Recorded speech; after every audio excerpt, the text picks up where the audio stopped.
मी अरुण खोडके. शिवचिंतन. आरमाराचे युद्ध कसे करावे याविषयी शिवरायांनी प्रत्यक्ष सूचना दिल्या त्या अशा. युद्धप्रसंगी सर्वांनी एकत्र जमावे, गनिम दमानी घालून झुंजावे. दर्याचे बले गनिम दमानी न येता आपण दमानी पडलो, आपले गलबत वाऱ्यावरी न चाले, ऐसे झाले तरी कैसे आपले बल असो, तरी गनिमास गाठ न चालता गाठ तोडीत तोडीत आपले जंजिराचे आश्रयास यावे.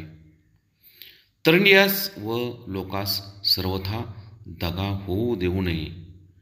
आपणास राखून गनिम घ्यावा. गनिम दमानी पडून हरीस आला, जेर झाला तरी एकाएकी उडी घालू नये. दुरून चौकीर्द घेरून भांड्याचा मारा देत असावे. भांड्याचा म्हणजे तोफेचा. गनिम दगाबाज असेल तर विश्वास न धरिता त्याचे झाज फोडून टाकावे. युद्धाच्या वेळच्या या धोरणाबरोबरच आरमाराचे तळ निरनिराळ्या ठिकाणी करण्याविषयी योग्य सूचना शिवाजी महाराजांनी दिल्याची नोंद कागदपत्रामध्ये सापडते. आरमारी छावणीच्या दर्यात तुफान होण्यापूर्वी करावी. ती दरवर्षी एकाच जंजिऱ्याखाली आरमारी छावणी करावी.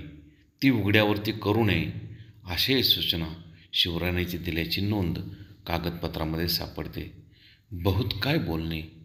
राम कृष्ण हरी.